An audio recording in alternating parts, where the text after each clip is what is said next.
ซึ่งศาสตราจารย์มุสลิมในวิชิตที่ว่าให้การในคุณภาพวิชิตที่ไม่ถูกชอบ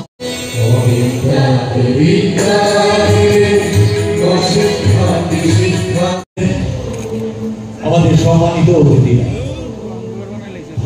এবং কিছু পান্ডানিতে কিছু যাত্রী আসা লাগি করব প্রধান বক্তা ঈশ্বরচন্দ্র বিদ্যাসাগর সম্বন্ধে বিশেষভাবে আলোচনা রেখেছেন। আমার এর বাইরে খুব একটা বলার সুযোগ নেই বা বলতে পারবো না।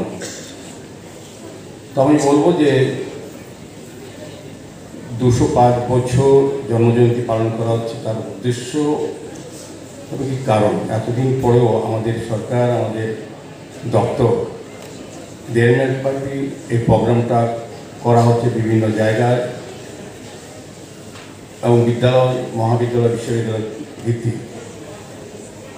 উদ্দেশ্য হচ্ছে আমাদের সমাজের জন্য, আমাদের রাষ্ট্রের জন্য সমাজ সংগঠক বা সমাজ সংস্কারক বা সমাজ সুধারক এসব মহা ব্যক্তিদের জীবনী বর্তমান এবং আগামী প্রজন্মের কাছে তুলে ধরা। কারণ যারা বর্তমান প্রজন্ম এবং আগামী প্রজন্ম তারাই রাষ্ট্র গঠনে তারা কাজ করে আগে আমাদের রাজ্য, আমাদের রাষ্ট্র, আমাদের সমাজ ব্যবস্থাকে সুদৃঢ় করার কাজ কিন্তু তারাই নেবে।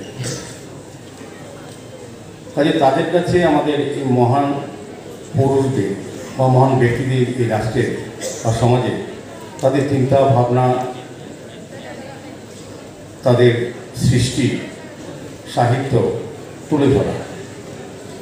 ঈশ্বরচন্দ্র বিদ্যাসাগর যেন বক্তারা বলেছেন যে আমাদের বাংলার যতজন সাহিত্যিক, সংস্কৃতি বা কিংবা অন্য ভাষায় বলুন, তাদের অন্যতম ব্যক্তিত্ব হচ্ছে ঈশ্বরচন্দ্র বিদ্যাসাগর।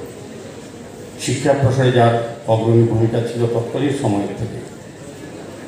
আজকে শিক্ষা প্রসার যতটা সহজ, শিক্ষা যারা গ্রহণ করেন বা শিক্ষা যারা দান করেন তাদের পক্ষে যতটা সহজ, যতটা আধুনিক সিস্টেমে, তখন কিন্তু ততটাই প্রতিকূল অবস্থা ছিল।